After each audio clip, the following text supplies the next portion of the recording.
নমস্কার, সবাইকে শুভেচ্ছা, আন্তরিক ধন্যবাদ। আপনাদের মূল্যবান সময় ব্যয় করে বেঙ্গল ভলেন্টিয়ার্সের ডাকাই সভায় অংশগ্রহণ করেছেন, এর জন্য আমরা আপনাদের সবার কাছে কৃতজ্ঞ। দেখুন, বাঙালিকে এই পরিচয় কিন্তু বাংলার মুসলমানরা বরাবরই দিয়ে যাচ্ছে। আমাদের একটু বুঝতে ভুল আছে। বাঙালিকে এই এপার বাংলা ওপার বাংলায় যে মুসলমান আছে তাদের কারোর নামই কিন্তু বাংলায় নেই, প্রত্যেকের নামই আরবি শব্দে।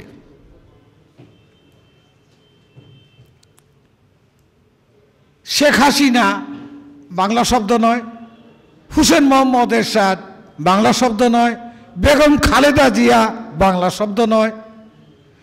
অতএব ওপার বাংলা এপার বাংলায় যারা মুসলিম ধর্মে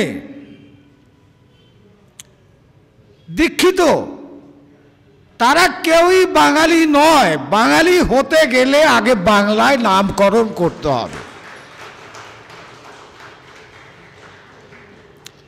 আজকে যে বাংলাদেশের কথা আমরা না জেনে না শুনে বলি, গর্বে আমাদের বুক ভরে যায়। বাঙালি তো একটা রাষ্ট্র গড়েছে ওরা রক্ত দিয়ে রাষ্ট্র গড়েনি, রক্ত দিয়েছি আমরা। বাংলাদেশ গড়ার যে পরিকল্পনা ছিল সে পরিকল্পনা ছিল পূর্ব বাংলার হিন্দুদের। আগে ইতিহাস, সঠিক ইতিহাস জানুন, সঠিক ইতিহাস পড়ুন। 21শে ফেব্রুয়ারি বাংলা ভাষা দিবস যারা পালন করেন তারা ভুল করেন। 21শে ফেব্রুয়ারি ভাষার জন্য আন্দোলন করে ঢাকার রাজপথে যারা পুলিশের গুলিতে মারা গিয়েছিল, প্রাণ গিয়েছিল, তারা প্রত্যেকেই ছিল পথচারী।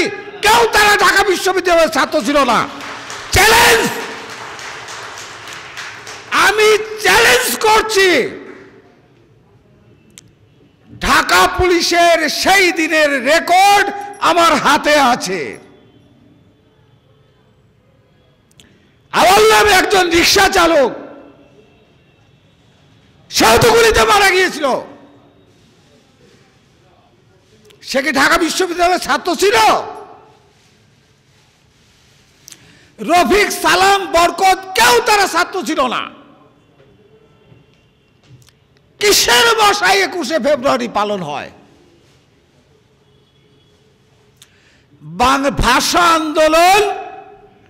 ভাষা আন্দোলনের জন্ম এই ভারতবর্ষের মাটিতে। 1836 থেকে 1840 সাল পর্যন্ত ভাষা আন্দোলন প্রথমে হয়েছে ভারতের আসাম প্রদেশে। 1882 থেকে 1914 সাল পর্যন্ত ভাষা আন্দোলন হয়েছে এই ভারতবর্ষের মাটিতে। সেটা করেছে হিন্দু মহাসভা। মানভূম ভাষা আন্দোলন হয়েছে, কাছাড়ে ভাষা আন্দোলন হয়েছে। ওদের কাছে আমরা কি ভাষা শিখতে যাব? যে মাটিতে শরৎচন্দ্রের জন্মস্থান, যে মাটিতে বঙ্কিমচন্দ্রের জন্মস্থান, যে মাটিতে কবিগুরু রবীন্দ্রনাথ ঠাকুরের জন্মস্থান, তার জাতিকে ওরা কি ভাষা শেখাবে? আমরা যাব ওদের কাছ থেকে ভাষা শিখতে? ওরা কি বাংলা বলে? দোস্ত রে গোস্ত, মাংস রে বলে গোস্ত, বন্ধুকে বলে দোস্ত। এটা কি বাংলা ভাষা? এরকম হাজার হাজার শব্দ, আরবি বাংলা মিশ্রিত শব্দ। ওই ওপার বাংলার যে বাংলা ভাষা সেটা হলো আরবি বাংলা শব্দ। এই যে দুই বাংলার মিলন, মিলনের আড়ালে যেটা হচ্ছে, 30% হিন্দুকে নামিয়ে এনেছে 7.8%। ওপার বাংলায় হিন্দু, তীর্থস্থানগুলো নির্মূল করে দিচ্ছে হিন্দুদের। এখানকার মিডিয়া সেগুলো লেখে না, প্রচার করে না। চন্দ্রনাথ পর্বতে সীতাকুণ্ড আপনারা জানেন একটা শক্তিপীঠ আমাদের। এই শক্তিপীঠের সম্পত্তির পরিমাণ হচ্ছে 4000 একর। গোটা চন্দ্রনাথ পর্বতটাই হিন্দুদের সম্পত্তি। আজকে উন্নয়নের নামে সেখানে বলছে পার্ক করা হবে, এটা করা হবে, ওটা করা হবে। তার মানে চন্দ্রনাথ পর্বতে সীতাকুণ্ডটাকে নির্মূল করা হবে।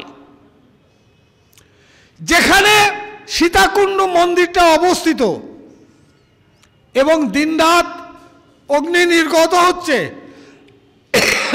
আপনারা জানেন হিন্দুদের দুটো জায়গা আছে, একটা হচ্ছে জ্বালামুখী আর একটা হচ্ছে সীতাকুণ্ড। অনন্তকাল সেখান থেকে অগ্নি নির্গত হচ্ছে। সেই জায়গাটাকে পিছন দিক থেকে পাহাড় কেটে কেটে যাতে সীতাকুণ্ডটা তাড়াতাড়ি ধ্বংস হয়ে যায়, তার জন্য পাহাড় কেটে পাথর মাটি তুলে নিয়ে যাচ্ছে। কৈবল্যধাম চট্টগ্রামে, কৈবল্যধামের 500 একর জমি আজকে দখল করতে করতে, সেখানকার মৌলবাদী মুসলিমরা দখল করতে করতে 100 একর জমি নেই কৈবল্যধামের সম্পত্তি। ঢাকা রমনা কালী মন্দির ব্রিটিশ রেকর্ড অনুসারে 33 একর সম্পত্তির মালিক। 8 একর জমি দখল করে নিয়ে সেখানে ঢাকা হাইকোর্ট নির্মাণ করেছে পাকিস্তান গভর্নমেন্ট। এখন মাত্র 2 একর সম্পত্তি আছে রমনা কালী মন্দিরে, বাকিটা দখল করে নিয়েছে।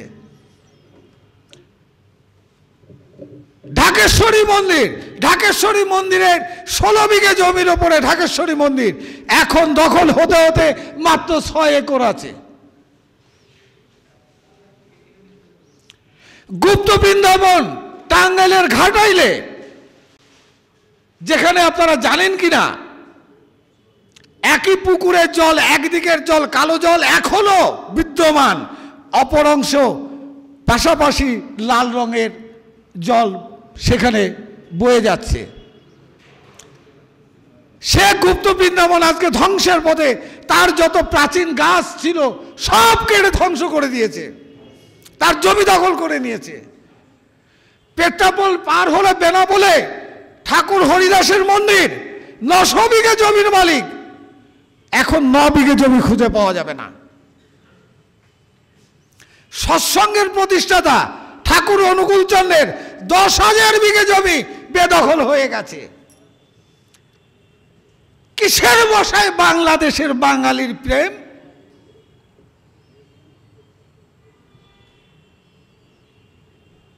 কিসের প্রেম হচ্ছে? পশ্চিমবঙ্গটাকে তুলে দেওয়ার জন্য?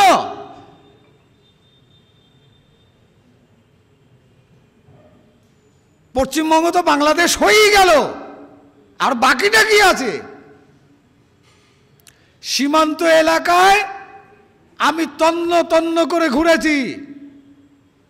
ওদিকে ইসলামপুর, উত্তর দিনাজপুরের ইসলামপুর থেকে এদিকে সুন্দরবন পর্যন্ত আমি ঘুরেছি। অনুপ্রবেশ কি হারে হচ্ছে আপনারা কল্পনা করতে পারবেন না। আমি এই চাপড়া বর্ডারে একটা গ্রামের কথা বলছি। আপনারা জানেন একেবারে বাংলাদেশ সীমান্তে রানাবন্ধ বলে একটা গ্রাম। রানাবন্ধ থেকে একটু হেঁটে গেলে রানাবন্ধ আর ফুলকলমি বলে একটা গ্রাম। দুটো গ্রামের মধ্যে ফাঁকা ছিল প্রায় 4 কিলোমিটার এরিয়া, ফাঁকা মাঠ ছিল। পুরো মাঠ 10 বছর বাদে যেয়ে দেখছি ভর্তি হয়ে গেছে। যে এরা কোথাকার? এরা সব বাংলাদেশের মুসলমান।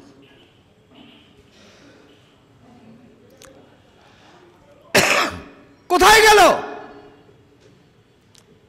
এই যে সরকার বসে আছে, আরে হতা হয়, কবে হবে? আমাদের এটাকে পাকিস্তান বানিয়ে দিয়ে হবে? এনআরসিটা কবে হবে?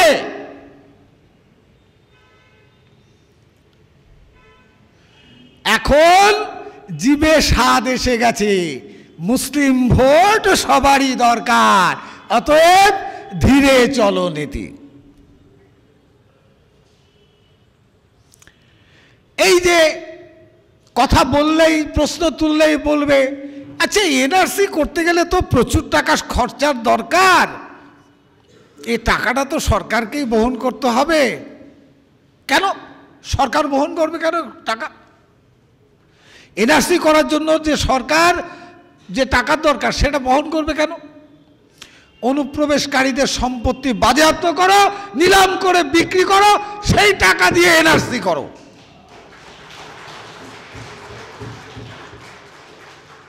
সরকারের টাকায় এনআরসি হবে কেন? অনুপ্রবেশ করলে ধরলে বিএসএফ ধরে পুলিশকে হস্তান্তর করবে, পুলিশ নিয়ে তাদেরকে আবার কোর্টে চালান করবে, কোর্ট থেকে জেল হাজতে পাঠাবে, বসে বসে আরামায়েশে খাবে।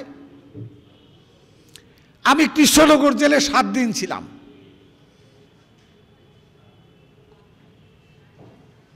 (2008) সালে আমাকে অ্যারেস্ট করে নিয়ে গেল, কৃষ্ণনগর জেলে পাঠিয়ে দিল। 7 দিন ছিলাম সেখানে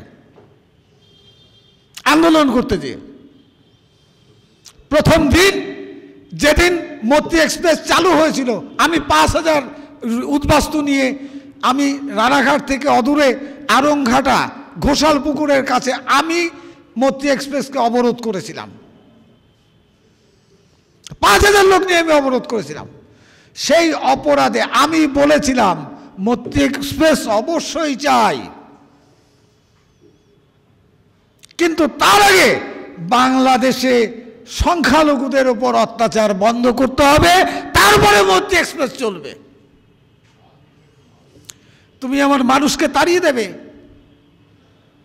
আমার মানুষ এখানে সর্বহারা হয়ে আসবে, আর এখান থেকে মৈত্রী এক্সপ্রেস চলবে?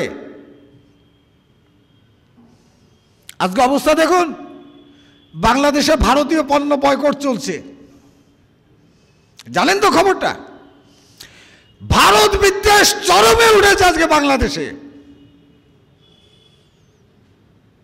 এরপরেও আপনাদের বুঝতে কি অসুবিধা হচ্ছে যে বাংলাদেশে যারা বাস করে, যারা অহিন্দু, তারা কতটা ভারত বিদ্বেষ, কতটা হিন্দু বিদ্বেষী? চায়না থেকে মাল এনে খাবো, পচা মাল বেশি পয়সা দিয়ে এনে খাবো, তবু ভারতের হিন্দুদের পয়সা দিয়ে আমরা মাল কিনে খাবো না।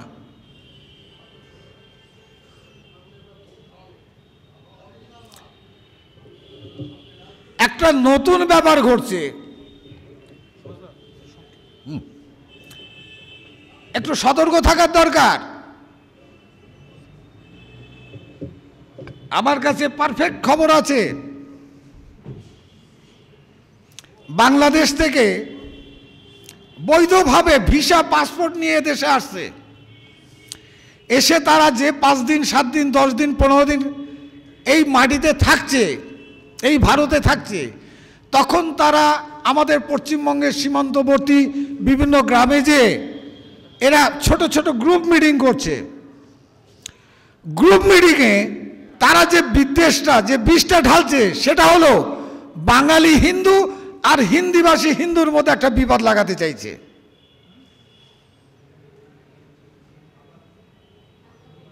কেউ সিনেমা চলচ্চিত্র পরিচালক, অমুক দলের নেতা, তমুক দলের নেতা, এরা আসছে, এই কাজগুলো তারা কিন্তু সীমান্ত এলাকা দিয়ে করে যাচ্ছে।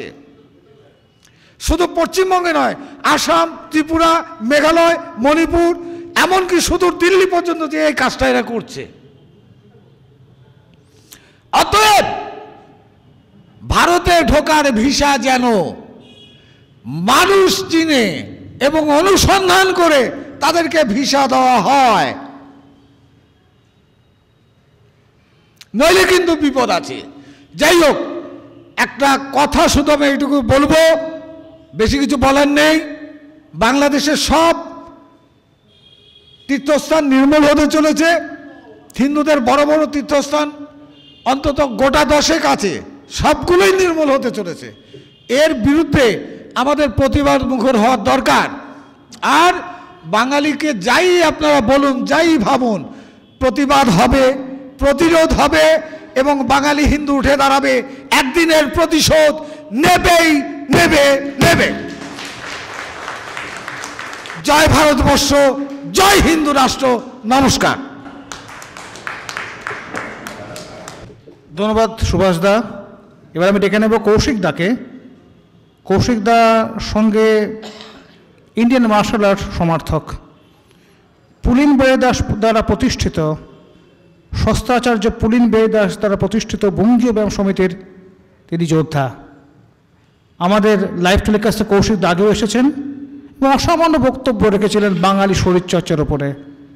কেন বাঙালি দেহচর্চা করলো না, কেন বাঙালি স্বাস্থ্য চর্চা থেকে পিছিয়ে গেল, কেন বাঙালি সে 46-এর 47-এর সেই 60-এর দশকে 70-এর বাঙালিরা খুঁজে পাওয়া যায় না আজ কলকাতাতে, পশ্চিমবঙ্গে, এগুলো আমাদের ভেবে দেখতে হচ্ছে।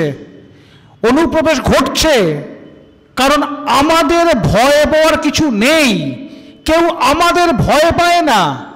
পশ্চিমবঙ্গের সংখ্যাগরিষ্ঠ হিন্দু জনগণকে কেউ ভয় পায় না এবং পশ্চিমবঙ্গের যে হাল হয়েছে তাতে যে কোনো ধর্ম, যে কোনো ভাষার লোকেরা বাঙালি হিন্দুর গালে এক ঠাস করে চড় মেরে গেলে কেউ কিছু করতেই পারে না। সবাই জানে বাঙালি হিন্দু তার বাপের সম্পত্তি। এই মূল প্রশ্ন আজকে উঠে এসছে আমাদের সামনে। আমাদের ধর্ম গেল, ভাষা গেল, ব্যবসা গেছে, বাণিজ্য গেছে, আমরা শুধু রাজনৈতিক কতগুলো ঘুঁটি হয়ে দাঁড়িয়েছি, পলিটিক্যাল পন্স।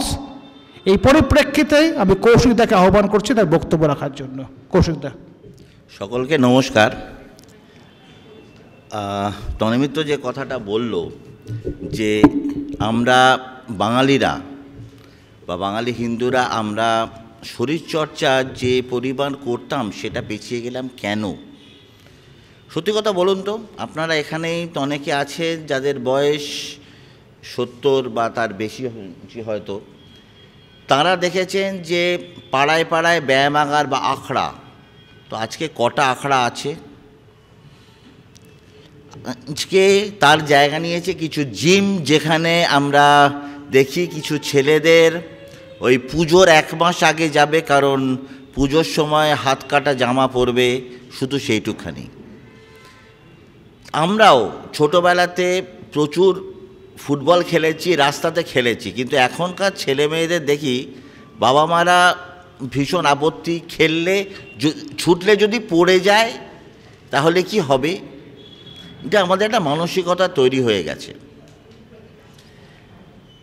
এই মানসিকতার কারণটা কিন্তু 6-এর দশকের শেষ বা 7-এর দশকের শুরু থেকেই একটা ধারা এসেছে যে পড়াশুনো করো, খেলবে না, ছেলে খেলবে না, পড়াশুনো করো তবেই তোমার উন্নতি। পড়াশুনো করে কি হবে সেটা কিন্তু বলেনি। কারণ কি, একটা শক্ত সমর্থ ছেলে বা একদল ছেলে কিন্তু অনেক কিছু অন্যায় কাজ তো রুখে দিতে পারে, কিন্তু তার জায়গায় একটা ছেলেকে যদি আমার পড়াশুনোতে তাকে তৈরি করতে পারি, তাহলেই কিন্তু দেখা যাবে যে সে রোগা প্যাংলাই হোক আর যাই হোক, সে আমার কথা মতো চলবে। কিন্তু যদি একটা ছেলে আমার কাছে না এসে ওইখানে ব্যায়ামের ওখানে যায়, শরীরচর্চা করে, আর সেই সঙ্গে একটু বিবেকানন্দ পড়ে, তাহলে কিন্তু আমাকে প্রশ্ন করতে শিখবে। সুতরাং তাদেরকে ধরে ধরে পড়াও। আমার সেই সময়কে যেসব রাজনৈতিক দলগুলি ছিল, কমিউনিস্ট পার্টি প্রধানত, তারাই কিন্তু চেয়েছিলেন যে সবাই পড়াশুনো করুক, আর পড়াশুনোটা হবে তারা যে সিলেবাস বেঁধে দিচ্ছে তাইতে। আর একই সঙ্গে আমরা 7-এর দশক থেকে খুব ধীরে ধীরে আমরা দেখেছি কলকাতা শহর থেকে অন্তত মাঠ চলে যাওয়া। যেসব জায়গায় বড় বড় মাঠ ছিল আমরাও খেলেছি, আজকে সেখানটা ঘিরে দিচ্ছে কেন না, সেখানেতে বয়স্করা হাঁটবে, বাচ্চারা তো ওখানে ওই দোলনা চড়বে। ফুটবল খেলার কিন্তু আর জায়গা নেই। কারণ এইটা হচ্ছে একটা চেষ্টা, একটা যে কোনো রাজনৈতিক দলেরই চেষ্টা যে শরীর শক্ত করা, তাহলেই গণ্ডগোল, তাহলেই কিন্তু তারা আমাদেরকে প্রতিবাদ জানাতে সক্ষম হবে। আর এখানেই হচ্ছে বাঙালি হিন্দুর বিপদ। তো অনেক ক্ষেত্রে আমরা দেখছি রাস্তায় খেলছে অন্য ধর্মের ছেলেরা, তাদের পা কাটছে, কিন্তু কেটে কেটে তাদের গাও সভা হয়ে যাচ্ছে, কিন্তু আমাদের বাঙালি ঘরের ছেলেরা, বাঙালি হিন্দু ঘরের ছেলেরা কিন্তু সেইটা পাচ্ছে না। ফলে সেখানে আমরা কিন্তু পেছিয়ে যাচ্ছি। একটা জিনিস মানতে হবে যে মারতে গেলে আগে মার খেতে হবে, মার খাওয়াটা জানতে হবে, তবে মার খেয়ে পড়ে উঠে দাঁড়িয়ে আমি পাল্টা মারব। কিন্তু আমরা তো মার খেতেই ভুলে যাচ্ছি। একটা সময় আমরা দেখেছি স্বাধীনতা আন্দোলনের সময় লাঠি মারলেও, মানে পুলিশের লাঠি খেয়েও বাঙালি আন্দোলন করেছে। আজকে একটা জায়গায় ছোট একটা লাঠিচার্জ হোক দৌড় দেবে, কিন্তু দৌড়াবে না কিন্তু কিছু অবাঙালি হিন্দু, তো তারা কিন্তু মার খেয়ে দাঁড়িয়ে যাবে, আমরা বরঞ্চ পালিয়ে যাব। তার মূল কারণ হচ্ছে ওটাই যে আমরা কিন্তু খেলাধুলোটাকে আমরা মানছি না, খেলাধুলোটাকে আমরা পাত্তা দিচ্ছি না। স্কুলে খেলার জায়গা থাকে না, শরীরচর্চার জায়গাগুলো সব বন্ধ হয়ে যাচ্ছে। বিষ্ণু ঘোষের আখড়া টিম টিম করে চলছে, গোবর গুহর আখড়া প্রায় বন্ধ, কারণ ওই ঘাম রক্ত ঝরাবো না।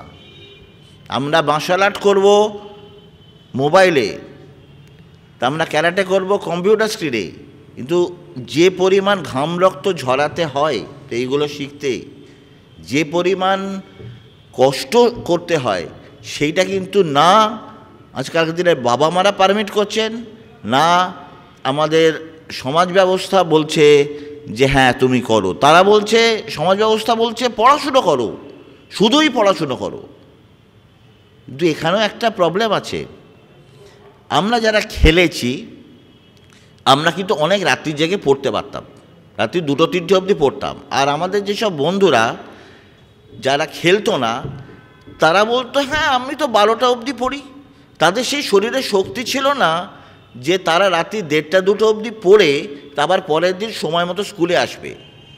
তারা কিন্তু একেবারেই সেই 12টা অবধি পড়ে তারপর ঘুমিয়ে করতো, বাকি সময় সে পড়ছে, ভালো রেজাল্টও করছে। মানে এই যে আমাদের শক্তিটা দরকার পড়াশুনোর জন্য, সেটা কিন্তু এখনকার অনেক বাবা মাই বুঝতে পারেন না। আর এখনকার আমাদের ছেলে মেয়েদের মাথাতেও সেটা ঢোকানো যায় না। তারা এখন আইসি ফাস্টফুড খাবে আর মোবাইলে খেলবে।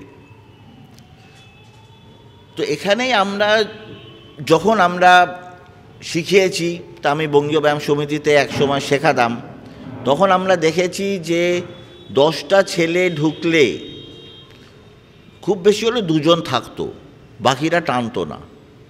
তাদের সেই টেনাসিটি নেই যে তারা খাটবে। এই 10 জনের মধ্যে 2জনটাই আমাদের কাছে যথেষ্ট ছিল, তাতেই আমরা গ্রুপ তৈরি করতে পারতাম। কিন্তু আজকে 10 জনের মধ্যে একটাও থাকবে না, যাবেই না তারা। আমাদের সময় মার্শাল আর্ট বলতে ক্যারাটে, কুংফু, তার রমরমা, সব সিনেমা দেখছি আর সব ক্লাবে ঢুকছে। তো এখন কটা ক্লাব চলছে দেখুন তো, কটা ফুটবল ক্লাব চলে এখন। হ্যাঁ, ক্রিকেট ক্লাব চলে, কারণ ওখানে অনেক বেশি সইজম আছে, ছেলে যাচ্ছে কাঁধে ব্যাগ নিয়ে, বেশি দৌড়তে হয় না। কিন্তু ফুটবল খেলায় যে অপোনেন্ট ধাক্কা মারলে যে আমার মুখটা ফাটতে পারে না, সে খেলা চলবে না। এখানেই হচ্ছে আমাদের মানসিকতার, আমাদের এখনকার বাবা মা যারা, তাদের মানসিকতার প্রবলেম। তারা কিন্তু পেছিয়ে যাচ্ছেন ছেলে মেয়েকে আঘাত পেতে দিতে। আঘাত না পেলে কিন্তু পাল্টা আঘাত দেওয়া যাবে না। তো আমি ক্লাস 1-2তে খুব মার খেতাম, যেদিন পাল্টা মারলাম তারপর থেকে কিন্তু আমি মার খাইনি। মানে জেনে গেল সবাই, সব বন্ধুরা যে এ পাল্টা মারবে। ঠিক তেমনি আজকে যদি আমরা মার খেয়ে যদি আমরা পাল্টা মারি, তবেই কিন্তু সারা বিশ্ব আমাদের সম্মান করবে। আজকে ইসরায়েলিদের দেখুন, কে কি বলল তারা পাত্তা দিচ্ছে না, তারা কিন্তু পাল্টা মেরে যাচ্ছে, এবং তাদের সোজা কথা আমরা শেষ দেখে ছাড়ব। এই জিনিসটাই আমাদের মধ্যে প্রয়োজন, এবং এটার জন্য কিন্তু শুধু আমাদের সমাজ বা আমাদের কোনো পার্টি বা তারা নয়, সবথেকে বড় দায়ী হচ্ছে আমাদের আজকালকার দিনের পরিবার। তারাই কিন্তু পেছিয়ে যাচ্ছে, তারাই কিন্তু পেছিয়ে দিচ্ছে যে না খেলিস না, দৌড়লে পড়ে যাবে, দৌড়লে যদি পড়ে যায়, যদি পাটা একটু কেটে যায় কি হবে, কেটে গেলে একটুখানি ওষুধ দেবে, তারপর দৌড়বে। তো এখানে কিন্তু তাদের প্রবলেম। আর এই জন্যে কিন্তু আস্তে আস্তে বাংলা থেকে মার্শাল আর্ট বা বিভিন্ন ধরনের খেলা কিন্তু উঠে যাচ্ছে। আজকে আইএসএলে মোহনবাগান টিমে কটা বাঙালি প্লেয়ার, বা ইস্টবেঙ্গলে কটা বাঙালি প্লেয়ার, ওই বডি কন্ট্যাক্ট গেম খেলবো না, সাবধানে খেলবো। তো এখানেই কিন্তু যদি আমার আগে যারা বলেছেন যে বাঙালি হিন্দু ডাইং রেস, কিন্তু ডাইং রেস কিন্তু এমনি হয়নি, আমাদের ভুল, আমাদের জন্যই আমরা মরছি। সেটাই যদি আমরা আজকে ঘুরিয়ে দিতে পারি চাকা, যে আমরা আবার ফিরে আসি মাঠে, আমরা যদি খেলি, গোঁতাগুতি করি, তাহলেও কিন্তু দেখা যাবে যে আমরা ডাইং নই, আমরা আবার ফিরে আসছি, আবার আমরা ঘুরে দাঁড়াচ্ছি। ধন্যবাদ।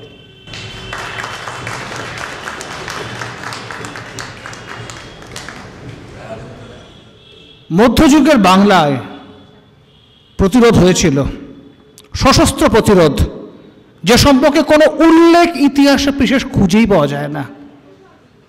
প্রতিরোধ করেছিলেন ভবশঙ্করী, প্রতিরোধ করেছিলেন সীতারাম, প্রতাপাদিত্য, চাঁদ রায়, কেদার রায়, রানী শিরোমণি। আমরা শিবাজিকে সম্মান জানাই, অবশ্যই সম্মান জানাবো, ছত্রপতি শিবাজি। কিন্তু শিবাজি যা করেছিলেন তার চেয়ে সীতারামের কৃতিত্ব কোনো কম ছিল না, কিন্তু সীতারাম গেছেন হারিয়ে। প্রতাপাদিত্য তো এখনো আনএক্সপ্লোর, প্রতাপাদিত্যকে কতগুলো বাজে কথা বলা হয়েছে, কিন্তু প্রতাপাদিত্যের মতো বীর কোনো দেশে হয়, সে বীর দিয়ে অন্তত তার জন্য গর্ববোধ করে। আমরা জানি না প্রতাপাদিত্য সম্পর্কে। এই প্রসঙ্গে সংক্ষিপ্ত বক্তব্য রাখবেন আমাদের শ্রী সৌম্যদীপ বন্দ্যোপাধ্যায়। নমস্কার। উপস্থিত সকল শ্রদ্ধেয় অতিথি এবং দর্শক শ্রোতাদের উদ্দেশ্যে আমার প্রণাম। বাংলার ইতিহাস বা বাঙালির ইতিহাস বলতে আমরা যেটুকু পড়ি সেটা খুব কম এবং পক্ষপাত দুষ্ট, এটা সহজেই বলা যায়। এই বিষয়ে ঋষি বঙ্কিমচন্দ্র থেকে শরদিন্দু বন্দ্যোপাধ্যায় সকলেই বলেছেন যে বাঙালি জাতিকে যদি উঠে দাঁড়াতে হয় তাহলে তার নিজের ইতিহাস প্রয়োজন। কেন নিজের ইতিহাস প্রয়োজন? কারণ আমি যদি নিজের অতীত জানতে পারি, সেই অতীত থেকে আমি ইন্সপায়ার হব, আমি সেই অতীত থেকে জানবো এবং সেখান থেকে আমি আমার বর্তমান এবং ভবিষ্যৎকে সুরক্ষিত করব। কিন্তু বস্তুতভাবে বলতে গেলে বাঙালি হিন্দু যে মধ্যযুগে একটা প্রায় 5.5 শতক ধরে একটা ভীষণ প্রতিরোধ গড়েছিল বহিরাগত শক্তিদের বিরুদ্ধে, সেই ইতিহাসটাকে মুছে দেওয়া হয়েছে আমাদের পাঠ্যপুস্তক থেকে। সত্যি কথা বলতে সারা ভারতেই হিস্ট্রি ডিস্টর্টেড, সে বিষয়ে কোনো সন্দেহ নেই, কিন্তু বাংলার ক্ষেত্রে ডিস্টর্শনের পরিমাণ বিশাল। আমি খুব ছোট্টভাবে এই বিশাল অঞ্চলটি বিষয়ে বলার চেষ্টা করছি। ভারতবর্ষের বুকে বহিরাগত আক্রমণের মধ্যে সবথেকে কুখ্যাত যেটি, বা সবথেকে কুখ্যাত বলে যেটিকে ধরা হয়, সেটি হচ্ছে মাহমুদ গজনভির আক্রমণ। গজনভির আক্রমণ সবাই জানেন, 17 বারের আক্রমণ, সোমনাথ মন্দির ভাঙা, প্রচুর লুট ইত্যাদি। কিন্তু এই ইতিহাস হয়তো অনেকেই জানেন না, এই মাহমুদ গজনভি এবং তার পুত্র মাসুদ গজনভিকে আটকে দিয়েছিলেন একজন বাঙালি রাজা, পাল সাম্রাজ্যের অন্যতম শ্রেষ্ঠ সম্রাট গৌড়েশ্বর মহিপাল। এই ইতিহাস আমাদের বই নেই। মাহমুদ গজনভি কাশী, মথুরা ইত্যাদি অঞ্চল ধ্বংস করার পর সে অঞ্চলে মহিপালের শাসন প্রতিষ্ঠা এবং তিনি কাশী ধামকে নতুন করে গড়ে তোলেন। দ্বিতীয়বার মাহমুদ গজনভির ছেলে মাসুদ গজনভি এবং আহমেদ নিয়ালতিগিন, এরা দুজন কাশী আক্রমণ বা কাশীর উপর একটি চটিকা আক্রমণের চেষ্টা করেছিলেন। সেই খবর পেয়ে গৌড় থেকে গৌড়েশ্বর মহিপাল তার বড় ছেলে গোপালকে নিয়ে গিয়ে আহমেদ নিয়ালতিগিন এবং মাসুদ গজনভির বিরুদ্ধে একটি লড়াই করেন। সেই যুদ্ধে তারা তাকে হারিয়ে কাশীধামকে রক্ষা করেন। এই ইতিহাস আমাদের কোনো বইয়ের, আমাদের পাঠ্যপুস্তক কোথাও লেখা নেই, আমাদের দুর্ভাগ্য। এরপর আরও 200 বছর প্রায় পেরিয়ে যায় মাঝখানে। এরপর যে সময় আসে, বাংলার বুকে প্রথম ইসলামী আক্রমণ এবং সেই একটি বিখ্যাত 17 অশ্বারোহীর আক্রমণ এবং লক্ষণ সেনের পলায়ন থিওরি। দেখুন, আমি এই থিওরিকে ডিবাঙ্ক করতে হয়তো 1 ঘন্টা সময় লেগে যেতে পারে, তাই এই এর বিস্তারিত যাব না। লক্ষণ সেনের অন্যতম প্রধান সভাপণ্ডিত উমাপতি ধর এবং তার সময়ের পণ্ডিত শরণের লেখা দুটি শ্লোক এবং তাছাড়া ঐতিহাসিক রমেশচন্দ্র মজুমদার, নিহার রঞ্জন রায়ের মতন মানুষের লেখা থেকে এই কথা জানা যায় যে গৌড়েশ্বর লক্ষণ সেন কোনোদিন 17 অশ্বারোহীর আক্রমণে পালিয়ে যাননি, তিনি লড়াই করেছিলেন। তিনি শঙ্খহট্ট নবহট্ট অঞ্চল থেকে বিপুল সৈন্য নিয়ে এসে বখতিয়ারকে পরাজিত করেছিলেন, এর প্রমাণ ইতিহাসে পাওয়া যায়। এরপর লক্ষণ সেনের মারা যাবার পর সেই বহিরাগত শক্তির বিরুদ্ধে প্রতিরোধ গড়ার দায়িত্ব তুলে নেন তার পুত্র শ্রী বিশ্বরূপ সেন। বিশ্বরূপ সেন 1213 সালে কাশী জয় করে সেখানে একটি বিজয় স্তম্ভ স্থাপন করেছিলেন। কিছুদিন আগে যদি কেউ দেখে থাকেন একটি সর্বভারতীয় নিউজ চ্যানেলেই এই ঘটনার বিষয়ে বিক্রম সম্পদ মহাশয় বলেছিলেন। এরপর গৌড় যা তৎকালীন বাংলার রাজধানী ছিল সেই অঞ্চলে বিশ্বাসঘাতকতার জন্য বহিরাগত শাসন প্রতিষ্ঠা হয় এবং গৌড়ে তৎকালীন রাজত্বকারী লক্ষণ সেনের ছেলে কেশব সেন রাঢ়ে গমন করেন। রাঢ় একটা দুর্ভেদ্য দুর্গের মতন ছিল যেখানে কোনোদিনই সম্পূর্ণরূপে বহিরাগত শাসন প্রতিষ্ঠা হয়নি। 1220 সাল অবধি রাঢ়ের রাজনগর দুর্গ থেকে কেশব সেনের ছেলে বীর সেন এবং লক্ষণ সেনের পুত্র কেশব সেন এরা দুজন মিলে যুদ্ধ করে বহিরাগত আক্রমণ ঠেকিয়ে রাখেন। কিন্তু 1223 সালে গিয়াসউদ্দিন ইওয়াজ খিলজি নামক একজন তুর্কি সেনাপতি কিছু গরু পালের শিঙে আগুন লাগিয়ে সেগুলোকে তাদের সামনে ছেড়ে দেয়। স্বাভাবিকভাবেই হিন্দুরা গোহত্যা করবে না বলে অস্ত্র ত্যাগ করে এবং রাজনগর দুর্গ দখল হয়ে যায়। রাজনগর দুর্গ দখলের কিছুদিন পর পূর্ববঙ্গে আক্রমণ হয় এবং সেই আক্রমণ প্রতিরোধ করেন যার কথা আমি আগে উল্লেখ করলাম বিশ্বরূপ সেন। এই আক্রমণের পর 20 বছর পেরিয়ে যায় এবং সেই সময়ে যেহেতু গৌড়ে সেন সাম্রাজ্যের পতন, গৌড়ে যখন আর সেন সাম্রাজ্য নেই সেই সময়ে রাঢ়ে একটি শক্তি হিসেবে শিখরভূম বা পঞ্চকোট রাজ্যের উত্থান হয়।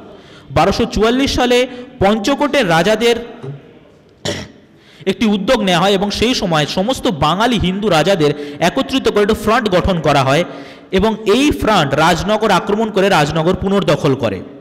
হ্যাঁ ঠিক, যে দুর্গ এক সময় হাত থেকে বেরিয়ে গেছিল সেই দুর্গ আবার পুনর্দখল করা হয়। বাঙালি হিন্দু নৃপতি, বাঙালি হিন্দু বীররা একত্রে সেটা করেছিলেন। তার প্রায় আরও 10 বছর পর বারবার চেষ্টা করা হয় রাজনগর পুনর্দখল করার, কিন্তু তা সম্ভব হয়ে ওঠে না বাঙালি হিন্দু নৃপতিদের প্রবল প্রতিরোধের কারণে।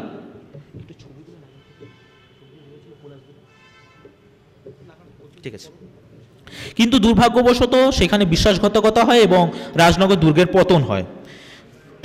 ইতিমধ্যে পূর্ববঙ্গে দেব বংশের উত্থান হয়।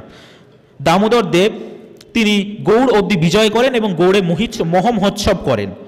ইতিমধ্যে গৌড়েশ্বর বিশ্বরূপ সেনের বংশধর মধু সেন পূর্ববর্তী বখতিয়ার খিলজির আক্রমণে ধ্বংস নালন্দা পুনর্বিজয় করেন এবং সেখানে যজ্ঞ করেন বলে জানা যায়।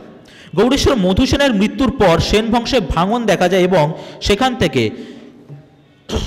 বঙ্গাদীপ দনুজ রায়ের উত্থান হয়। বঙ্গাদীপ দনুজ রায় আসল নাম দশরথ দেব। সেই সময় বাংলার সুলতানকে দমন করার জন্য দিল্লির সুলতান গিয়াসউদ্দিন বলবান দনুজ রায়ের সঙ্গে একটি চুক্তি করার ব্যবস্থা করেন। দিল্লির সুলতান এসে দনুজ রায়ের সামনে মাথা ঝুঁকিয়ে তাকে সেলাম করতে বাধ্য হন। তারপর তিনি দনুজ রায়ের সাহায্য পান। তারপর বলবানের ছেলে দনুজ রায়ের বিরুদ্ধে বিশ্বাসঘাতকতা করলে দিয়ারি বাঙ্গালার যুদ্ধে দনুজ রায় তাকে দমন করেন। ইতিমধ্যে শ্রীহট্ট সিলেট অঞ্চলে উত্থান হয় গৌড় গোবিন্দর। জনৈক কিছু মুসলিম একটি জন্মদিন উপলক্ষে গোহত্যা করলে গৌড় গোবিন্দ তাদের হত্যার নির্দেশ দেন। এর বিরুদ্ধে তার বিরুদ্ধে সেনা পাঠানো হয় দিল্লি থেকে এবং তিনি 3টি আক্রমণ অত্যন্ত সক্ষমভাবে প্রতিরোধ করেন। চতুর্থ আক্রমণে তার বিরুদ্ধে প্রায় তার সেনার দ্বিগুণ সেনা পাঠানো হয় এবং শেষ অবধি দুর্ভাগ্যবশত গৌড় গোবিন্দের পতন ঘটে। এরপর চেষ্টা করা হতে থাকে সপ্তগ্রাম দখল করার। সপ্তগ্রাম, আদি সপ্তগ্রাম নাম অনেকেই শুনে থাকবেন, ভারত এবং বাংলার অন্যতম প্রধান এবং বিখ্যাত বন্দর। সপ্তগ্রামে মান নৃপতি শেষ অবধি যুদ্ধ করেও সপ্তগ্রাম রক্ষা করতে পারেননি এবং সপ্তগ্রামে পতন হয়। এরপর রাঢ় অঞ্চলে বারবার আক্রমণ হতে থাকে, কিন্তু রাঢ়, যেটা আমি বললাম, দুর্ভেদ্য দুর্গ হিসেবে রাঢ় এবং দক্ষিণবঙ্গ সুরক্ষিত থাকে। তখন সরাসরি আক্রমণ না করে গাজী পীরদের সাহায্য নেওয়া শুরু হয়। এই গাজী বা পীর শব্দের সঙ্গে আপনারা অবশ্যই অনেকেই পরিচিত থাকবেন। এরা আসলে এখানে ইসলাম ধর্ম প্রচার এবং ইসলামী শাসন প্রতিষ্ঠা করতে এসেছিল। এই সময় এই রকম একটি গাজী পীর, যার নাম কিছুক্ষণ আগে বললেন জাফর খান গাজী, জাফর খান গাজী এই সময় ভগীরথপুর এবং বালিয়া বাসন্তী যা বর্তমানে ফুরফুনা নামে পরিচিত, সেই অঞ্চলের দুটি ছোট রাজ্যকে ছল করে দখল করে নেন। এরপর জাফর খান গাজীর বিরুদ্ধে যুদ্ধে নামেন মহারাজা দক্ষিণ রায় এবং মহারাজা ভূদেব রায়। দক্ষিণ রায়কে আপনারা অনেকে সুন্দরবনের উপদেবতা হিসেবে চিনলেও দক্ষিণ রায় ঐতিহাসিক চরিত্র। বর্ধমানের রাজা ভূদেব রায়ের আক্রমণে জাফর খান গাজীর মৃত্যু এবং জাফর খান ঘাটের মাথা কেটে মহানদীর জলে ভাসিয়ে দেওয়া হয়।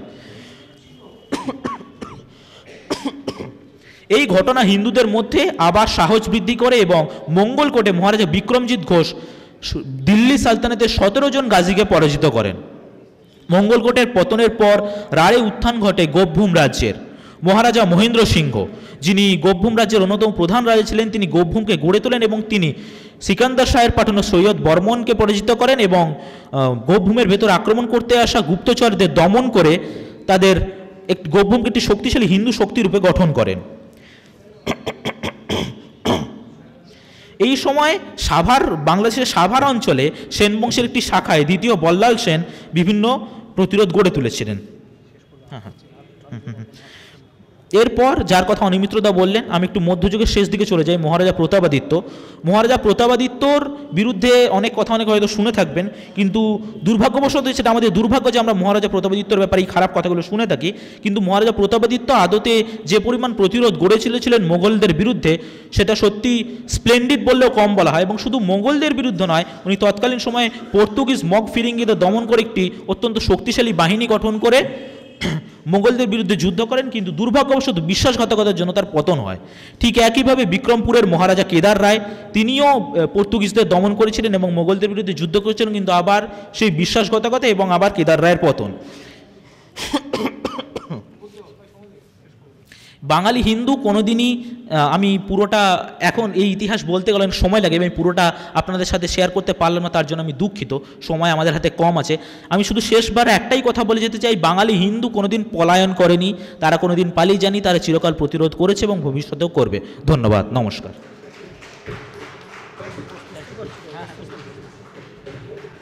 আমরা এবার ডেকে নেব শ্রী প্রতীত রায়কে। বেঙ্গল সরকার কমেমোরেটিভ স্পিচ। বিনয় সরকার কে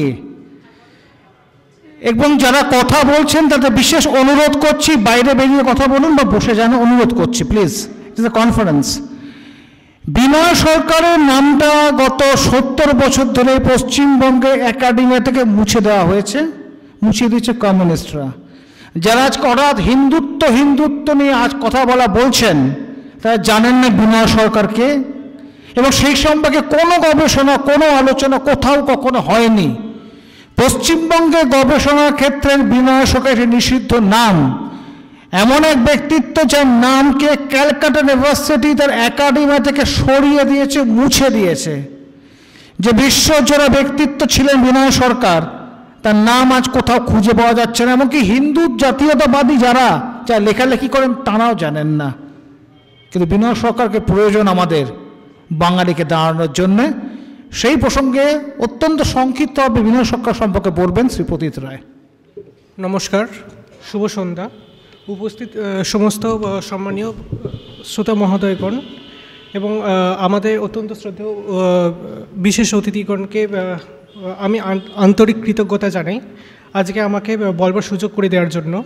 আচার্য বিনয় কুমার সরকারের জীবনকে বিশ্লেষণ করতে গিয়ে যে অনালোচিত দিকগুলো উঠে আসে তার উপর আমি যথাসম্ভব সংক্ষেপে আলোকপাত করবার চেষ্টা করব। শ্রদ্ধেয় অনিমিত্র দাকে অসংখ্য ধন্যবাদ এই গুরুদায়িত্ব আমাকে অর্পণ করার জন্য। আমার সীমিত জ্ঞানে চেষ্টা করব সেই দায়িত্ব যথাসাধ্য পালন করার।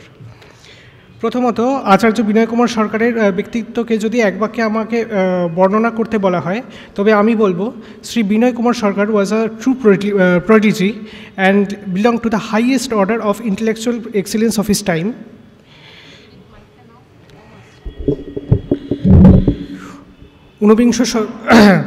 ঊনবিংশ শতাব্দীর মালদা জেলার প্রত্যন্ত গ্রামাঞ্চল থেকে পড়াশোনা করে মাত্র 13 বছর বয়সে কলকাতা বিশ্ববিদ্যালয়ের এন্ট্রান্সে প্রথম হওয়া, তারপর 1905 খ্রিস্টাব্দে ঈশান স্কলারশিপ সহ প্রেসিডেন্সি কলেজ থেকে একই সাথে ইংরেজি আর ইতিহাসে স্নাতক হওয়া এবং তারপর 1 বছরের মধ্যে 1906 সালে MA পাশ করা, এই সবই যুবক বিনয় কুমার সরকারের বিরল বৌদ্ধিক উৎকর্ষের নিদর্শন। মাতৃভাষা বাংলা ও রাজভাষা ইংরেজি ছাড়াও জার্মান, ফরাসি ও ইতালিয়ানের মতো তৎকালীন ইউরোপের রাজনৈতিক সমীকরণের সবচেয়ে গুরুত্বপূর্ণ ভাষাগুলোতে মৌলিক রচনা করার ক্ষমতা, সারা জীবনে কেবলমাত্র ইংরেজিতেই 53টি বই ও বুকলেট এবং সব মিলিয়ে প্রায় 30,000 পেজের মৌলিক কাজ প্রকাশ করা, এই সবই বাঙালির ইন্টেলেকচুয়াল সুপিরিয়রিটির চরমতম বহিঃপ্রকাশ, যার সন্ধান তৎকালীন জাতীয়তাবাদী বাঙালি সমাজ আচার্য বিনয় কুমার সরকারের মধ্যে পেয়েছিল। উল্লেখ্য, 1925 খ্রিস্টাব্দে কলকাতা বিশ্ববিদ্যালয়ের অর্থনীতি অধ্যাপক পদে বৃত আচার্য সরকারের বাংলা ও ইংরেজি গ্রন্থাবলী 1922 খ্রিস্টাব্দের মধ্যেই জার্মান ভাষায় অনুদিত হয়েছিল, যা ইতিহাস বিশেষজ্ঞদের মতে এককালে থার্ড রাইকের গ্রন্থাগারের শোভাবর্ধন করত। দ্বিতীয়ত, রাজনৈতিক সংঘর্ষের পরিবর্তে জাতীয়তাবাদী আদর্শে অনুপ্রাণিত শিক্ষা স্বদেশীতে আচার্য বিনয় কুমার সরকারের একনিষ্ঠতার বহিঃপ্রকাশ। যুবক বিনয় কুমার সরকারের হৃদয়েও 1905 সালের বঙ্গভঙ্গে ক্ষুব্ধ আর 5টা বাঙালি কিশোর যুবকের মতোই জাতীয়তাবাদী বিপ্লবের আদর্শে উদ্বেলিত হয়েছিল।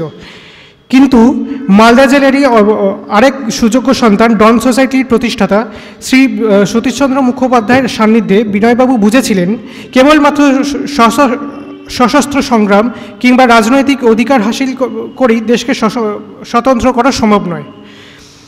স্বনির্ভর ও আত্মমর্যাদা সম্পন্ন রাষ্ট্র গঠন করতে জাতীয়তাবাদী শিক্ষা ব্যবস্থার একান্ত প্রয়োজন, যা পরাধীন বাংলার স্কুল কলেজগুলোয় সম্ভব ছিল না। এই মাহেন্দ্রক্ষণে এগিয়ে এলেন শ্রী সতীশচন্দ্র মুখোপাধ্যায় ও তার কৃতি অনুগামী শ্রী বিনয় কুমার সরকার। ডন সোসাইটির তত্ত্বাবধানেই তৈরি হলো জাতীয়তাবাদী শিক্ষা প্রতিষ্ঠান ন্যাশনাল কাউন্সিল অফ এডুকেশন বা সংক্ষেপে এনসি। 1906 সালে এনসির দ্বারা প্রতিষ্ঠিত হয় বেঙ্গল ন্যাশনাল কলেজ। আপাতদৃষ্টিতে নির্বিবাদী শিক্ষিত যুবক বিনয় কুমার সরকারের স্বদেশী ভাবধারার প্রতি কতটা আনুগত্য ছিল তা কেবল এই থেকেই অনুমান করা যায় যে কলকাতা বিশ্ববিদ্যালয়ের এই কৃতি ছাত্র সরকারি স্কলারশিপে বিদেশে পড়াশোনা এবং একই সাথে ডেপুটি ম্যাজিস্ট্রেটের মতো চরম লোভনীয় পদকে হেলায় উপেক্ষা করে 1907 সালে ন্যাশনাল কলেজের সাম্মানিক অধ্যাপক পদকে বেছে নেন। নিজ জন্মস্থান মালদায় স্বদেশী শিক্ষার আদর্শকে প্রসারিত করতে অধ্যাপক সরকার 6 জুন 1907 খ্রিস্টাব্দে মালদায় জাতীয় শিক্ষা সমিতির প্রতিষ্ঠা করেন। অধ্যাপক বিনয় কুমার সরকারের যোগ্য নেতৃত্ব 1908 সালের মধ্যেই জাতীয় শিক্ষা সমিতির তত্ত্বাবধানে 8টা স্কুলে 700-র অধিক ছাত্র ভর্তি হয় এবং নারী শিক্ষা ও নৈশ শিক্ষার বিষয়েও তিনি বিশেষ মনোযোগী ছিলেন। কেবল জাতীয়তাবাদী শিক্ষার ক্ষেত্রে অধ্যাপক সরকারের অদ্বিতীয় অবদানের কথা অসম্পূর্ণ থেকে যাবে যদি বঙ্গভঙ্গের বছরগুলোতে শিক্ষা প্রণালী নিয়ে অধ্যাপক সরকারের মৌলিক গবেষণার কথা না বলা হয়। শিক্ষা বিজ্ঞান সংক্রান্ত যে বইগুলো অধ্যাপক সরকার প্রকাশ করেছিলেন তার মধ্যে উল্লেখযোগ্য ছিল শিক্ষা বিজ্ঞানের ভূমিকা, প্রাচীন গ্রিসের জাতীয় শিক্ষা, ভাষা শিক্ষা, সংস্কৃত শিক্ষা, শিক্ষা সমালোচনা, শিক্ষা সোপান ইত্যাদি। তৃতীয় বিন্দু, রামকৃষ্ণ বিবেকানন্দের মতাদর্শের সাথে শ্রী বিনয় কুমার সরকারের অন্তরঙ্গ সম্পর্ক। নিজেকে বিবেকানন্দের বাচ্চা বলে গৌরববোধ করা শ্রী বিনয় কুমার সরকারের কথায় শ্রী সতীশচন্দ্র মুখোপাধ্যায়ের মজলিসেই তিনি প্রথম রামকৃষ্ণ বিবেকানন্দের কথা শোনেন। বিনয় কুমার সরকার তার ইয়ং এশিয়া বইতে বঙ্গ বিপ্লবের প্রেরণা ও বাঙালির ভারত ভূমি থেকে বিশ্বভুবন জয়ের পিছনে রামকৃষ্ণ সাম্রাজ্যের প্রকাশ হিসেবেই ব্যাখ্যা করেছেন। বিবেকানন্দকে আচার্য যুবক ভারতে কার্লাইল বলে মনে করতেন। স্বদেশীর বছরগুলোতে তার প্রত্যক্ষ করা বাংলার মাটিতে বাঙালির জাগরণকে বিনয়বাবু রামকৃষ্ণ বিবেকানন্দের ভাবসাম্রাজ্যের উত্তরণ হিসেবেই দেখেছেন। আচার্য বিনয় সরকার রামকৃষ্ণ বিবেকানন্দ দর্শনের বিষয়ে বলেছেন, একালের গোটা বৃহত্তর ভারতকে আমি রামকৃষ্ণ সাম্রাজ্য বলি। রামকৃষ্ণ সাম্রাজ্যের অর্থাৎ বিংশ শতাব্দীর বৃহত্তর ভারতের আসল আধ্যাত্মিক তত্ত্ব এখানে। একেই বলে নবীন বেদান্ত, একেই বলে স্বরাজ্য সিদ্ধি। সূত্র বৈঠকে বিনয় কুমার সরকারের বৈঠকে প্রথম খণ্ড পৃষ্ঠা 145। হয়ে এসেছে। চতুর্থ বিন্দু, রাষ্ট্রবিজ্ঞানের গবেষক শ্রী বিনয় কুমার সরকার দূর থেকে করজোড়ে প্রণাম করেছিলেন আধ্যাত্মিকতাকে। নাৎসি আদর্শের সমর্থক বিনয়বাবু বেনিভোলেন্ট ডিক্টেটরশিপে দেখেছিলেন ভারতের উজ্জ্বল ভবিষ্যৎ। নিমগ্ন হয়েছিলেন হিন্দু রাষ্ট্রচিন্তার তাত্ত্বিক গঠনে। 14 নভেম্বর 1924 সালে সুদূর ইতালির বোৎসেন ত্রেস্তিনো থেকে লিখেছিলেন তার বিখ্যাত গ্রন্থ হিন্দু রাষ্ট্রের গঠনের ভূমিকা। গ্রন্থটির 4টি অধ্যায়: হিন্দু নরনারীর শাসন ক্ষমতা, হিন্দু রাষ্ট্রের স্বরাজ, সাম্রাজ্য শাসনে হিন্দু সমাজ ও গণতন্ত্রে হিন্দু রাষ্ট্র। আচার্য বিনয় কুমার সরকার ভারতের সামরিক ইতিহাসের ব্যাখ্যা করে তার হিন্দু রাষ্ট্রের গঠন গ্রন্থের 3য় অধ্যায়ে লিখেছেন, যাহারা হিন্দু চিত্তের সমর পিপাসা এবং হিংসাযোগ বিষয়ক বাস্তব তত্ত্বের দিকে ভ্রুক্ষেপ না করিয়া ভারতীয় চিন্তাধারার বিশ্লেষণ করিতে বসেন, তারা হিন্দু দর্শনের আলোচনায় অনধিকারী বিবেচিত হইবেন। বাঙালির বাচ্চার জীবনে এই অবস্থায় খাঁটি নৈতিক, সামাজিক ও আধ্যাত্মিক যুগান্তর।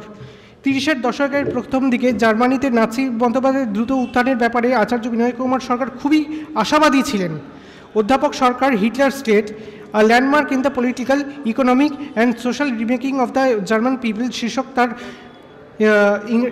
ইংরেজি গ্রন্থে অ্যাডলফ হিটলারকে the moral idealism of a Vivekananda multiplied by the iron strenuousness of a বিসমার্কের সিভিলাইজেশন হিসাবে বর্ণনা করেছেন। আচার্য সরকার চেয়েছিলেন ভারতীয় যুব সমাজ নিষ্ফল গান্ধীবাদের পরিবর্তে হিটলার ও নাৎসিবাদের থেকে দৃঢ় রাষ্ট্রীয় অর্থনৈতিক নিয়ন্ত্রণের আওতায় রাষ্ট্রীয় উন্নতির শিক্ষা গ্রহণ করুক।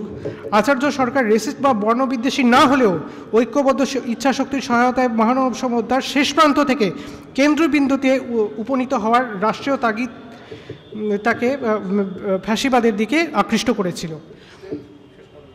লাস্ট পয়েন্ট, পঞ্চম এবং শেষ বিন্দু, প্রাদেশিকতা নিয়েও শ্রী বিনয় কুমার সরকারের দৃষ্টিভঙ্গি ছিল অনন্য। আচার্য বিনয় কুমার সরকারের বাঙালিত্ব ও প্রাদেশিকতার বর্ণনা তিনি স্বয়ং এই বলে করেছিলেন যে, বাঙালির বাচ্চা আমি, বাঙালির চোখে দুনিয়া দেখি।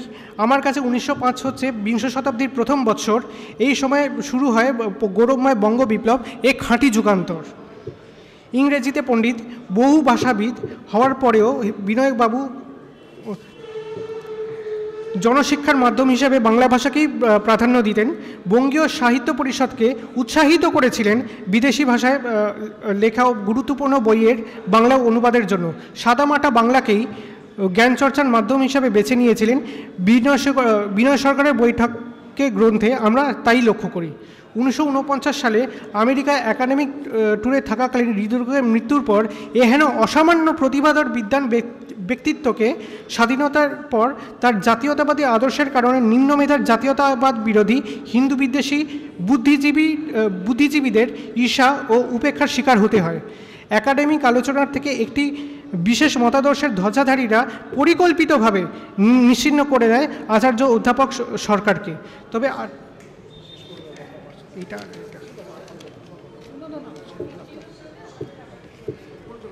তবে আসার কথা, বাঙালি জাতীয়তাবাদের পুনরুত্থানে প্রতিজ্ঞাবদ্ধ বেঙ্গল ভলেন্টিয়ার্স আচার্য বিনয় কুমার সরকারকে বঙ্গীয় হিন্দুত্বের পথপ্রদর্শক রূপে গ্রহণ করেছে এবং অধ্যাপক সরকারের লেগাসিকে পুনরুদ্ধার করতে আমরা সকলের প্রতিশ্রুতিবদ্ধ। ধন্যবাদ।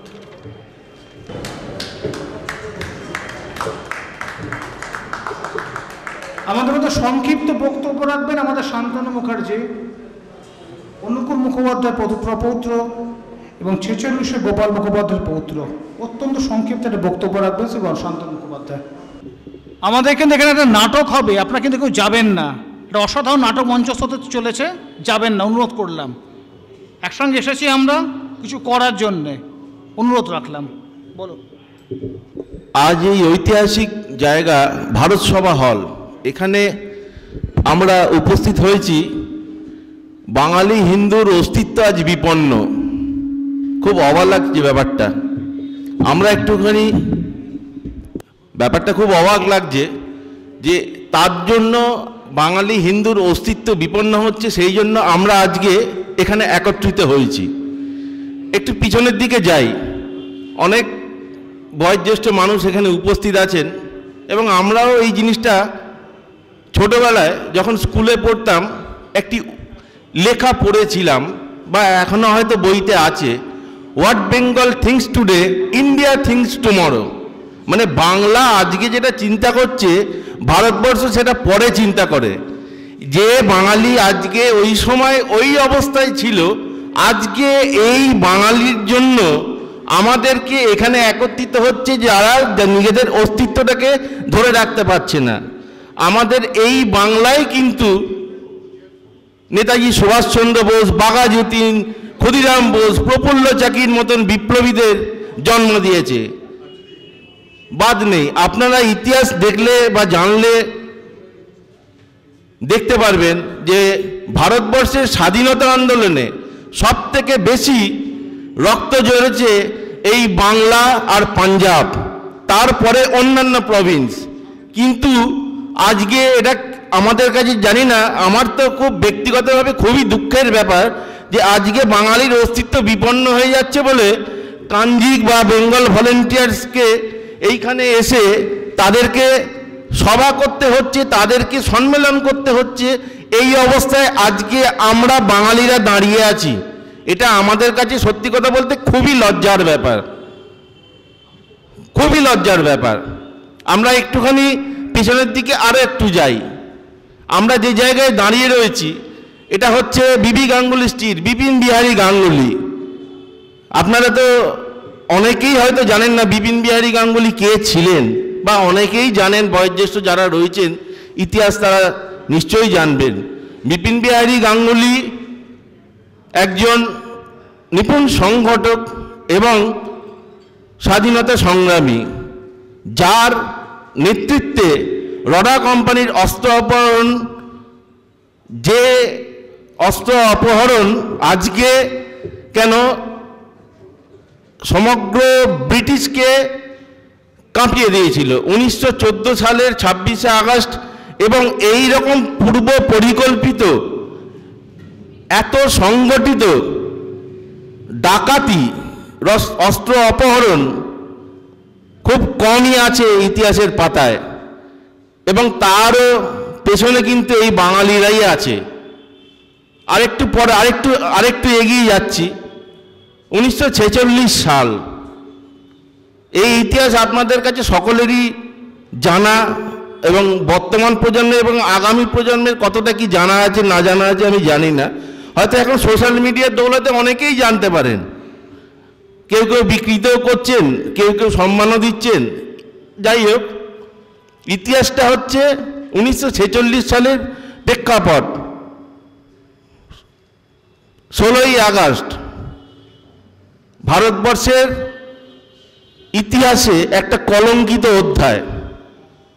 Direct action day, Mohammad Ali জিন্নার নেতৃত্বে হুসেন সাইদ সুহরাওয়ার্দী, খাজা নিজামুদ্দিন, এনারা যে ডিরেক্ট অ্যাকশন ডে ডাক দিয়েছিলেন, সেই ডাকে পশ্চিমবাংলার বুকে কি আগুন জ্বলে গেছিল, কীভাবে যে হিন্দু গণহত্যা হয়েছিল, সে ইতিহাস এর বর্ণনা সত্যি কথা বলতে আমরা ভাবতে গেলেও আমাদের কাছে খুব অবাক লাগে, খুবই অবাক লাগে। আমরা তো চিন্তাই করতে পারি না যে এইরকম ঘটনা ঘটেছিল, এইরকম ঘটনা ঘটতে পারে, এইভাবে হয়েছে। হয়তো অনেক বয়সিয়ান মানুষ রয়েছেন, বয়স্ক মানুষ রয়েছেন, তারা হয়তো কিছু দেখলেও দেখতে পারেন, কিন্তু আমাদের সেটা দেখার সৌভাগ্য হয়নি, শোনার সৌভাগ্য হয়েছে। পরপর 3 দিন এই যে অত্যাচার হয়েছিল, এই যে গণহত্যা হয়েছিল, সেই প্রতিবাদ করেছিলেন, প্রতিরোধের মাধ্যমে গোপালচন্দ্র মুখার্জি।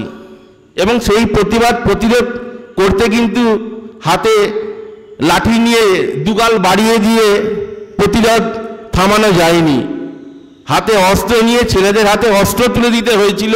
সেই অস্ত্র তাদের বিরুদ্ধে ব্যবহার করতে হয়েছিল, তবেই কিন্তু এই প্রতিরোধটা হয়েছিল। এবং মুসলিম ন্যাশনাল গার্ড বলুন, মুসলিম লীগ বলুন, নেতারা তখন হাতে পায়ে ধরাধরি করেছিল গোপাল মুখার্জি এবং তার পারিপার্শ্বিক লোকজনের, যে আপনারা এই রক্ত থামান, নাহলে খুব সাংঘাতিক পরিস্থিতি হবে।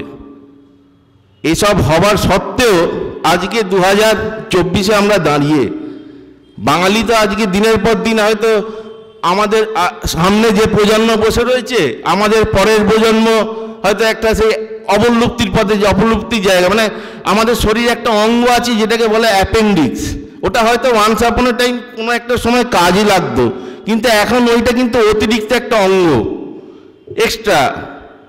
তো আমরা বাঙালিরা আজকে কিন্তু আস্তে আস্তে ওই অ্যাপেন্ডিক্সের জায়গায় চলে যাচ্ছি। হয়তো এইরকম সময় আসবে ব্যথা উঠলে ডাক্তারের কাছে গিয়ে ওইটাকে অপারেশন করে বাঙালিকে চেটে এই সমাজ থেকে মনে হয় বাদ দিয়ে দিতে হবে। আমরা হয়তো আগামী দিনে এই রকমভাবে বাঙালিরা প্রস্তুত হয়ে থাকি যে আগামী দিনে আজকে এই সংখ্যালঘুরা যে পরিমাণ সুযোগ সুবিধে সমস্ত রকম সরকারের কাছ থেকে পাচ্ছি, হয়তো আগামী দিনে এই আমরা বাঙালি হিন্দুরার কথা বলছি, অন্যান্য প্রভিন্সের কথা বলছি না, কিন্তু আমরা হয়তো সেই জায়গায় যাব, আমাদের পরবর্তী যে প্রজন্ম তাদেরকে কিভাবে ওই নেব, কিভাবে আমরা সুযোগ সুবিধা পাবো, এই জিনিসগুলো আগে থেকে আমরা যদি শিখিয়ে রাখতে পারি তাহলে ওদের কিন্তু চলার পথটা প্রশস্ত হবে। কারণ গোপাল মুখার্জি, অনুকূল মুখার্জির পথে আমরা তো এগোতে পারছি না, এগিয়ে উঠতে পারলাম না। আমরা তো বাঘাযতীনের পথে এগোতে পারিনি, আমরা তো ক্ষুদিরামের পথে ধরতে পারিনি। আমরা যেভাবে এগোচ্ছি আমাদের পূর্বপুরুষে বা আমাদের পরবর্তী প্রজন্মকে এই জিনিসগুলো শিখিয়ে রাখা আমার মনে হয় খুব ভালো হবে। যা গিয়ে বক্তব্য দীর্ঘায়িত করব না, অনিমিত্র খুব সংক্ষিপ্তভাবে আমাকে বলতে বলেছে এবং খুব সংক্ষিপ্তভাবেই বললাম। অসংখ্য ধন্যবাদ কাঞ্জি এবং বেঙ্গল ভলেন্টিয়ার্সকে এইখানে দুটো কথা বলার সুযোগ করে দেওয়ার জন্য। নমস্কার, জয় হিন্দ, বন্দে মাতারাম, ভারত মাতা কি জয়।